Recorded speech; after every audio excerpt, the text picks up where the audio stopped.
عليكم ورحمة الله وبركاته. ازيكم جميعا؟ يا رب تكونوا بخير. اللهم صل وسلم وبارك على سيدنا محمد. فيديو النهارده هيكون مفيد جدا، هنتكلم فيه عن مشتريات المدارس.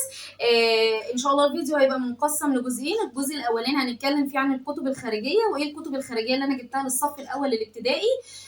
والجزء الثاني هيبقى عن الشنطه واللانش بوكس والازاز اللي انا جبتها. اسعارها حلوه قوي، هتعجبكم بصراحه، وخاصه اسعار اللانش بوكس والازاز.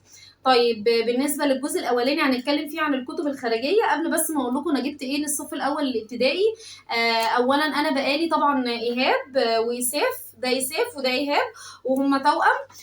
قبل بقى ما اجيب لهم الكتب السنه دي، هم داخلين اولى ابتدائي السنه دي، قبل ما اجيب لهم الكتب طبعا فضلت فتره كبيره جدا على الفيسبوك ابتدي اشوف اراء الناس عن الكتب الخارجيه، ارائهم ايه. ودخلت على اليوتيوب برضو وشفت ريفيوهات كتيره على الكتب الخارجيه، الشركات اللي منزله ريفيوهات عن الكتب بتاعتها. فقعدت بصراحه فتره طويله جدا اخد دراسه كده وابتدي اختار الكتب. بخلاف كمان ان انا نزلت 3-4 مرات، حوالي 3 مرات سور الازبكيه. كنت بقعد عند مكتبه الاستاذ، بقعد على كرسي كده وهو كان بيسيبني براحتي بصراحه، اقعد ابص على الكتب كده وادرسها واشوف مين افضل، ده عباره عن ايه، انهي الاحسن.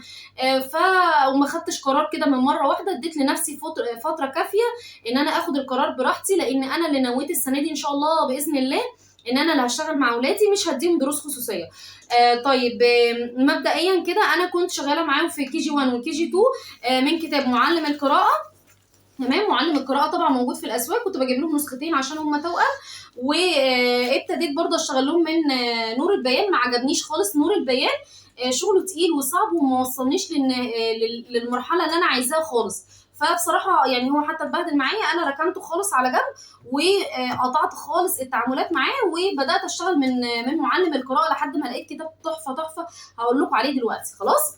طيب ايه كمان هيبقى عندنا في فتره كي جي 1 ولازم نشتريه قبل الكتب بتاعتنا بتاعت اولى ابتدائي؟ الكتابين دول مهمين جدا جدا. ده كتاب نور البيان للغه الانجليزيه، ده الجزء الاولاني وده الجزء الثاني، والاثنين مهمين جدا. ده بيتكلموا عن الجوني فونكس بتاع اللغه الانجليزيه، هيساعدك جدا حتى لو انت مش متخصصه او مش مدرسه، او لو انت ما عندكيش القدره الماديه انك تديلهم دروس. فالكتابين دول هيفيدوكي جدا انك تساعديهم يتعلموا الجوني فونكس والصوتيات بتاعت اللغه الانجليزيه.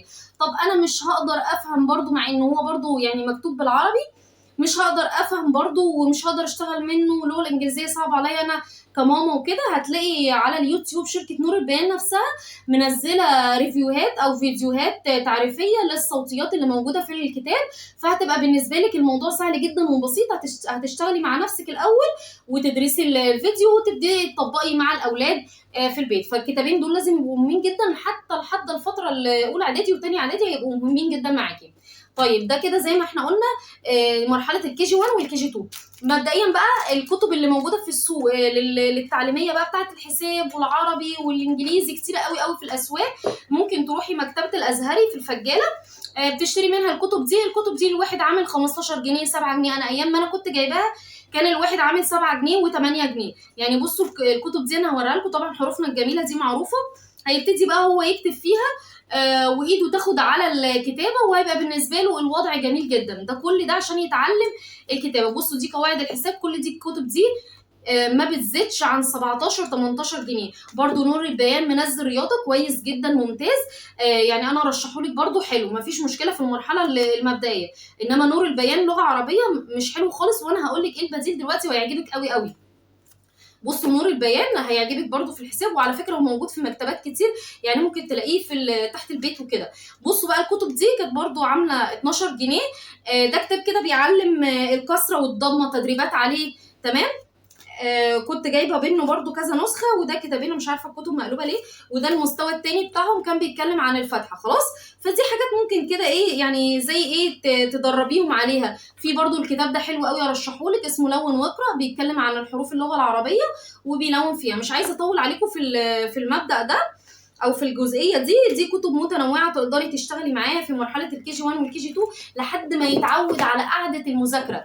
احنا كل الغرض في المرحله دي انه يتعود على قعده الكتاب وقعده المذاكره، وانه يمسك قلم ويبقى فيه وقت خلال اليوم انه يذاكر فيه. بس ده اكبر انجاز تقدري تقومي بيه خلال كي جي 1 وكي جي 2، انه يبقى عارف الحروف. خلاص. طيب هنبتدي بقى نخش على مرحله اولى ابتدائي. طيب ايه احسن كتب اقدر اجيبها لاولى ابتدائي؟ والله العظيم يا جماعه، والله انا لفيت السوق، وزي ما قلت لكم كده اول فيديو اللي هقوله لكم ده يعني نتيجه خبره وتدقيق قوي. مبدئيا قبل ما تجيبي بقى الكتب الخارجيه بتاعت السنه دي لازم هتجيبي الكتاب ده. بصوا الكتاب ده اهو، ده التأسيس السليم لتعليم القراءة والكتابة. التأسيس السليم لتعليم القراءة والكتابة ده كان سعره 140، بس ده 2024 خلاص. فعشان هو نسخة السنة اللي فاتت انا جبته ب 100 جنيه. خلاص. وجبته منين؟ برضو عندكم على القناه فيديوهات كتير عن المكتبات، فتقدروا تشوفوا الفيديوهات وتعرفوا الاسعار. بس ده انا جبته ب 100 جنيه بدل 140 جنيه، لانه كان نسخه السنه اللي فاتت. الكتاب ده اكثر من رائع، هيوصل الطالب لمرحله انه هيعرف يقرا ويكتب وداخل اولى ابتدائي وهو تمام التمام. مش هينفع تجيبي كتب خارجيه من غير ما يبقى عندك الكتاب ده. الكتاب ده هيغنيكي عن الكراسات تكتبي فيها هوم وورك، كراسات تقعدي تنزلي له بالكلمه، تنزلي له بالحرف، تخترعي بقى، تجيبي الوان في الماستر وتكتبي له زي الفيديوهات اللي احنا شفناها على اليوتيوب. فكان ده بالنسبه لي متعب جدا لان انا معايا توأم. فالكتاب ده اغناني عن كل الكلام ده. ازاي؟ اولا في القراءه وفي الكتابه وفي الواجب وفي التدريبات وفي التسميع، فاغناني ان انا اشتغل معاهم منين؟ على الكراسه خارجيه. فالكتاب ده كويس جدا جدا تمام. وهو طبعا اعداد الدكتور عمرو المغربي، انا بجد بشكره جدا يعني. كتاب اكتر من رائع. وده مش اعلان يا جماعه، انا لا اعرفه ولا هو يعرفني ولا كلمني، انا دافعه فلوس الحاجات دي خلاص. وطبعا انا جايباها لاولادي يعني، فاكيد مش هختار لهم حاجه وحشه. بصوا الكتاب من جوه. اولا بقى بصوا، انا هقول لكم على حاجه. هو جه في اول الكتاب عمل ايه؟ ادى الحروف الفاتحه. ماشي. اداها لهم ازاي؟ كتب لهم حروف الفاتحه كلها، وبعد كده اداهم حرف واحد فاتحه قراءة، وبعد كده اداهم حرفين متصلين ببعض يقروه كمقطع صوتي واحد، واداهم تدريبات عليه، ورجع اداهم 3 حروف في مقطع واحد يعني تعتبر كلمة، واداهم تدريبات عليها. وبعد ما خلص بقى الحروف الفتح، راح ضمم لهم كلمتين مع بعض زي زرع وحصد. فبالتالي الطالب بعد ما يخلص حروف الفتح هيكون عنده خبرة انه يقرا جملة من كلمتين. فدي كانت بالنسبه لي كويس جدا. وبالتالي لما دخل على حروف الكسره برضو عمل نفس الوضع ده. عمل ايه بقى؟ راح مديهم برضو مقطع واحد حرف، وبعد كده مقطع من حرفين، وبعد كده مقطع من 3 حروف، وبعد كده اداهم جمله من كلمتين. فبالتالي برضو الطالب كل ما بيطلع مرحله، كل ما بيطلع السلم، عنده القدره انه يقرا جمل. فدي حاجه كويسه جدا. وكل ده انا بقول لكم عليه تدريبات. كمان في كل مرحله اللي انا بقول لكم عليها دي معرف الطالب شكل الحرف المنفصل والمتصل، ودي كانت غايبه عني، وانا بصراحه كانت واقعه مني النقطه دي. فالكتاب ممتاز بدون ما اخش في تفاصيل اكتر من كده.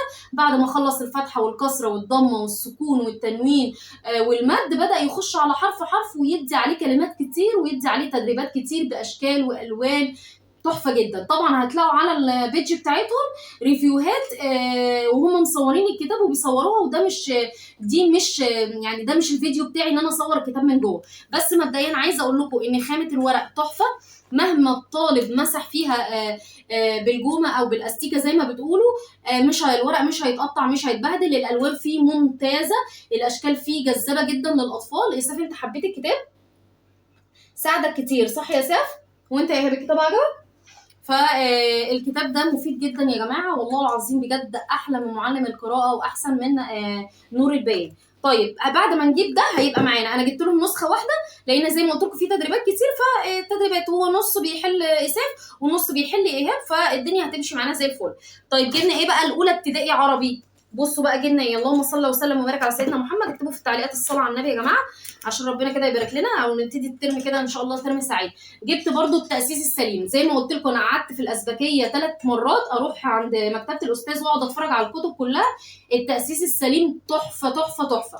لو مش هتجيبوا التاسيس السليم وقلقانين منه، ما تجيبوش السندباد. ما عجبنيش خالص السندباد. ولاحظت ان انا كنت كل ما اكتب بوست او منشور او استطلاع راي على الفيسبوك، يا جماعه ايه احسن كتاب؟ السندباد السندباد السندباد السندباد. قلت لا، اكيد الكتاب روعه.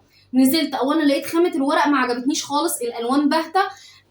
فحسيت ان دي ممكن تكون الشركات الدعايه بتاعت شركه سندباد نفسها بتسوق للكتاب، او مدرسين بيبقى مثلا الشركه متعاقده معاهم وهم بيسوقوا للكتاب. ما اعرفش ان بعد الظن اسم، ممكن ده يكون توقع خاطئ مني. بس ده شك جالي، يعني ده شك جالي بناء على اني شفت الكتاب ما لقيتوش بمستوى التأسيس السليم ولا مستوى سلاح التلميذ. يعني سلاح التلميذ اعلى من السندباد بكتير بكتير بكتير. تمام. فعشان ما اطولش عليكم، التاسيس السليم بقى عباره عن كتابين، وانا برضو بقى عشان اوريكم برضو انا جايباه 2025. استنوا مثلا انا اهو يا جماعه 2025. ده سعر الكتاب كان 140 جنيه، وانا خدت عليه خصم 20%، فده خصم كويس جدا. وهو بينزل كتابين مع بعض، والكتاب ده انا شايفه ان هو هديه ممتازه، بحيث ان حتى لو الترم خلص هتقعديهم في الاجازه يحلوا الكتاب الجميل ده. اقعد حبيبي في الاجازه كده حل صفحه كل يوم، فده هيرفع منه برضو خلال ايه السنه، وهيوصلهم مرحله حلوه قوي قوي قوي. تمام. انا جبت برضو نسختين اهو، نسخه لإساف ونسخه لإيهاب، وبدانا الحمد لله بفضل من ربنا ان احنا نبتدي نشتغل مع بعض منه. وانا شايفه ان هو ممتاز جدا جدا. هنبتدي نخش بقى على اللغه الانجليزيه. بصوا بقى اللغه الانجليزيه بالنسبه لي انا كماما، عشان هشتغل انا معاهم في البيت. طبعا كل مدرس ليه كتب وهو حر فيه، انا بتكلم على اولياء الامور اللي هيشتغلوا مع اولادهم بناء على الظروف اللي احنا بقينا فيها كلنا. انا شايفه ان اللغه الانجليزيه مش محتاجه تدريبات كتير، لانها كلها بتعتمد على الجوني فونكس، خاصه في اولى ابتدائي. فانا جبت لهم كتاب السنه اللي فاتت جديد مش مستخدم خالص، اللي هو الهديه المجانيه. تمام. وبرده بناء على قعدتي هناك في المكتبات وكده اخترت الاضواء، لقيت الاضواء احسن كتاب اقدر اشتغل بيه مع الاولاد. اولا سلس وبسيط، وطريقته في الشرح حلوه قوي قوي، بيوصل المعلومه بسهوله. فانا شايفه ان ده مش هيبقى ضاغط على الاولاد في اللغه الانجليزيه، وانا كمان عايزه احببهم في الانجليزي، مش عايزه اكلكع لهم الدنيا من اولها، فالدنيا تبقى بسيطه عليهم. كفايه قوي الجولي فونكس عليهم. فالكتاب جميل قوي والوانه كويسه، وبصوا الوانه وخامه الورق بتاعته حلوه مش بتتقطع. تمام. والصور بتاعته لذيذه، يعني هم حابين الكتاب جدا جدا، وخاصه الغلاف بتاعه من بره. ده كان سعره كام؟ ده طبعا عشان هديه مجانيه اداهوني ب 60 جنيه. تمام. انما الكتاب الجديد عامل 100 جنيه خلاص. فهو اداهوني ب 60 جنيه، يعني انا اعتبر جبت الاثنين بسعر واحد بس. خلاص اهم جبت نسختين وهم مش مستخدمين، فهنبتدي ان شاء الله برضو باذن الله نشتغل منهم. طيب بصوا انا جبت لهم الديسكين دول. ده ديسك خشب كده. تمام اهو. بصوا الظهر بتاعه بس عجبني قوي قوي، الماتيريال بتاعته تحفه. هتلاقوها في الشركه اللي انا صورت لكم فيها في الفجاله، اللي عامله خصم 20%. اهو. تمام. ده الواحد اداهوني جمله اداهوني بسعر الجمله قطاعي. كانت القطعه عامله 18 جنيه، فده كان سعر حلو قوي قوي بالنسبه لي بصراحه يعني. طيب قبل ما نخش على الحساب واقول لكم انا جبت ايه في الكتب الخارجيه حساب، جبت لهم برده مجموعه كده تلوين عشان ما يحسوش انه كله مذاكره ودح.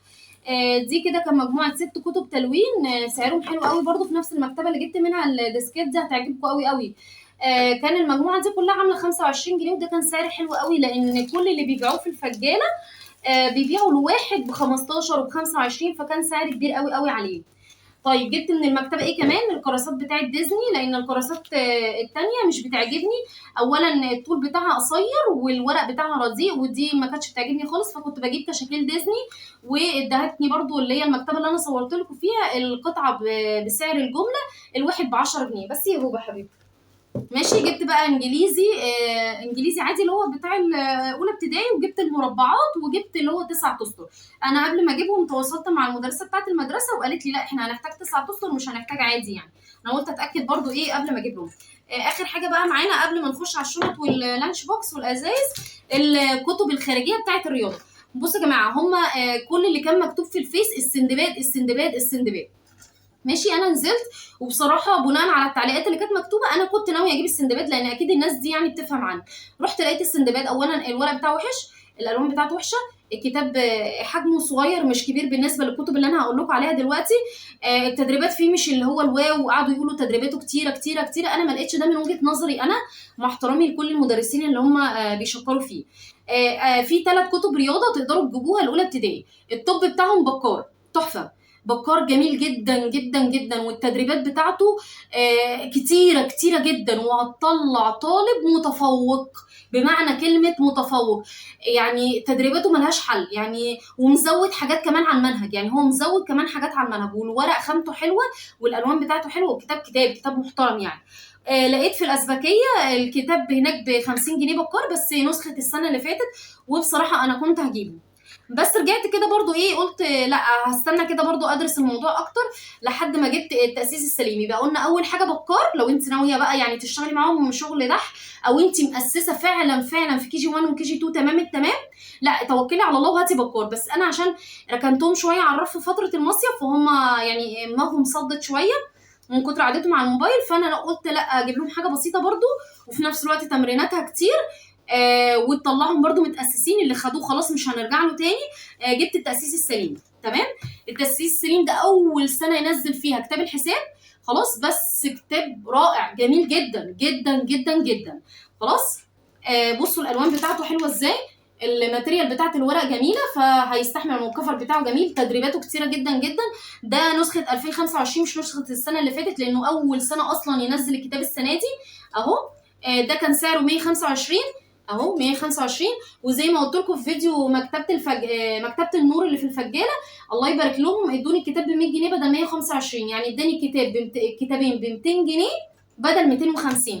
طبعا كل كتاب معاهم تدريبات زي ما قلت لكم زي العربي كده، ودي حاجه كويسه جدا عشان زي ما قلت لكم في الاجازه بتاعه نص الترم يقعدوا يحلوا وما ينسوش اللي هم خدوه. ده كتاب اساف او ايهاب ايا يكن يعني، وده كتاب تاني، ده بتاع اساف وده بتاع ايهاب. خلاص. فانا شايفه ان احسن 3 كتب بالنسبه للحساب بكار رقم 1، ممتاز ممتاز ممتاز. ده لو في حاله ان انت مؤسسه كي جي تمام التمام. يليه التأسيس السليم. اخر كتاب بقى رشحهولك تحفه برضو، سلاح التلميذ. بجد كتاب جميل جدا، والكفر بتاعه تحفه جميل، بنت وولد كده ومغير، والالوان بتاعته كويسه مش وحشه. ما عجبنيش خالص الاستاذ، ما عجبنيش الباهر، ما عجبنيش الابرار، ما عجبنيش السندباد، ما عجبنيش القمه، ما عجبنيش الاضواء بيطلع مستوى طالب ضعيف شويه. بس دي كانت فكرتي عن الكتب الخارجيه. تمام. وده رايي طبعا، وكل واحد حر في اختياراته. الاسواق مليانه والكتب بتبيع، كل الشركات بتبيع، مش كلامي اللي هيغير مبيعات حد يعني. هنبتدي نخش بقى على الجزء الثاني، الجزء المفرح بقى ليهم. الازاز واللانش بوكس. بصوا انا ما خدتش ايهاب ولا اساف، استنى عشان صوت البث. انا ما خدتش ايهاب واساف معايا وانا نازله، بس كنت بعمل حاجه جميله قوي. كنت بصور الحاجه اللي بتعجبني مثلا، اصورها منها كذا شكل وابعتها لهم هم في البيت على الواتساب، واخليهم هم يختاروا الاشكال، عشان برضو ما احرمهمش من حته ان هم اول سنه ليهم وهم عايزين يختاروا حاجتهم. خلاص صح يا ساف؟ صح. بعت لهم صور الشنطه على الواتساب وهم في البيت، وهم قاعدين كده رايقين على نفسهم واختاروا الاشكال، وهوريكم دلوقتي هم اختاروا ايه والاسعار ازاي. بصوا دي الازايز دي انا جبتها من المحل اللي في درب سعاده اللي انا صورت لكم فيه. خلاص. الازازه دي كانت عامله 40 جنيه. فكره كده يا ساف. الازازه الثانيه دي بتاعت ايهاب اهي، تمام، عشان لون الشنطه بتاعته حمراء، وإساف جاب اللي هي الزرقاء عشان الشنطه بتاعتها حمراء. فرحانين بيها؟ تمام. دي فيها زي، بصوا بتتفتح ازاي، استنى يا هبه انا هوريكم. بصوا دي ليها ايد كده بتتفتح، تمام، وليها كده، بصوا شايفين، وليها شاليمو طويل. خلاص بلاش كده يا هبه. طيب بصوا نجيبها ايه تاني، استنى، لا هات اللانش بوكس. ايوه بصوا، ماما بتدلعني يا جماعه. ماما بتدلعني. ماما بتدلعني قوي، اقسم بالله بتدلعني. مامي نذاكر بقى. شيل كده الاكياس دي يا ساف، شيلها كده على جنب. شاطر. ماما اقسم بالله بتدلعني. طيب اقعدي يا هبه. بصوا بقى، جبت اللانش بوكس ده برضو، انا بعت لهم صور كتير وهم اختاروا منها الصورتين دول. بصوا يا جماعه، انا بتتفتح ازاي؟ بصوا بتتفتح ازاي. استنى حبيبي، استنى يا هبه. بصوا الفكره اللي انا جايبه لهم اللانش بوكس ده، بصوا هو عمقه عميق. خلاص. بيتفتح من هنا؟ طب استنى يا هبه. ماشي. وبيتفتح كده، بصوا عادي جدا، ما فيهوش اي افتكاسه. ايوه بالظبط بالظبط. ماشي اهو، بصوا غويط اهو. خلاص اهو، بصوا غويط قد ايه. ماشي اهو. وده دي الكثافه بتاعته، بصوا قد ايه. طيب انا جبت قطعه واحده، في هناك بقى لانش بوكسات كتيره جدا متقسمه، اختاري بقى براحتك اللي يريحك. بس انا عن نفسي شخصيا يعني ما بحبش اللانش بوكسات المتقسمه، لان انا بحط سندوتشين وعلبه عصير او سندوتشين وخياره، فاهماني. ما بحبش انا نظام بقى الشوكه والسكينه والمعلقه واحط له شويه رز على شويه مكرونه، ماليش. انا اصلا ببقى صاحيه ما عنديش خلق الصبح، فهو يا دوبك الحمد لله اصلا كتر خيري ان انا بعمل سندوتشات الصبح. فبصوا ده اللون الاحمر اهو. ماشي. ده بتاع مين؟ ايهاب صح؟ ايوه. واللون الازرق دي بتاعي، بتاع اساف. زي ما انا قلت لكم نفسه، هم اختاروا الاشكال وانا جبتها لهم نفس اللون اهو غويط. في هناك بقى في المحل اللي انا صورت لكم فيه هتلاقوا برضو اشكال كتيره جدا ومتقسم، وبصي كل اللي نفسك فيه، بس كل واحد بينقي اللي يناسبه واللي يناسب شخصيته. انا ماليش في التقسيمات، هو سندوتشين وعلبه عصير وشكرا. خلاص نطلع بقى الشنط. بصوا بقى انا صورت لكم في شركه الفيروز اللي هي بتاعت الشنط اللي بتكون السنه اللي بتكون الشيخ سلامه ماشي. جبت لهم بقى الشنط دي. الشنط دي جميله قوي عجبتني، وانا برضه وفي مقلمه كمان. بصوا دي فيها مقلمه اهي، دي المقلمه بتاعتها. خلاص بالظبط اهي بصوا شكلها. بصوا بقى الظهر دي بتاعتها الظهر بص كده، بس هي جديده معلش. فرحانين بيها. ايوه ماشي. بس هي جديده معلش. دي بتاعت مين بقى؟ بتاعتي. حلو. وانا سبايدر مان. ماشي. الدنيا يا جدعان. انا بعت لهم زي ما قلت لكم الصور، وسيف اختار الشكل ده. امسك كده يا ايهاب، امسك كده يا ايهاب. ودي بتاعت ايهاب اهي. الشنطه لعلمكم هي اكبر من كده بكتير، بس هي مش منفوخه يعني. بصوا هي كبيره يعني، لما بتتملى كبيره تمام. هتلاقوها في الفيديوهات. لسه جديده برضه، لسه جديده زي ما انتم شايفين. انا اوريكم المقلمه بتاعتها اهي. المقلمه اهي، المقلمه بتاعتها سبايدر مان. بصوا بقى يا جماعه، في شركه الفيروز استنى، في شركه الفيروز ممكن تشتروا اللانش باك بتاع الشنطه نفس الشكل ونفس كل حاجه، بس اللانش باك كان سعره 200 جنيه. انا طبعا زي ما قلت لكم انا اصلا يعني موضوع اللانش بوكس واللانش باك ده انا مش مقتنعه بيه، بس ما علينا. ما جبتوش خالص. فتمام، فانتوا لو حابين تجيبوا اللانش باك اللي هو ب 200 جنيه مفيش مشكله، هتلاقوه في شركه الفيروز، وهتلاقوه برده اشكال كتيره برده في الفجاله. بس يا هاب بالظبط بصوا الشنطه من ظهرها اهي نفس بتاعه اساف بالظبط، وهي من شركه الفيروز اللي انا مصوره لكم فيها. سعر الشنطه كام؟ سعر الشنطه 500 جنيه يا جماعه. وده اقل سعر على فكره في السوق. في حاجات ب 400 وفي حاجات ب 380، مفيش اقل من كده خالص. العتبه في العتبه. بس الحاجات الاقل مش هتعيش معانا ولا هتبقى جودتها كويسه، فانا بجيب من شركه الفيروز عشان عارفه ان خاماتهم عاليه وحاجاتهم كويسه. بصوا هتلاقوا على القناه فيديو للمكتبات اللي عامله خصم 20%، وهتلاقوا على القناه برضو الفيديو بتاع الشنط. ما تنسونيش من صالح دعواتكم. يا رب يكون الفيديو عجبكم، والسلام عليكم ورحمه الله وبركاته. باي باي.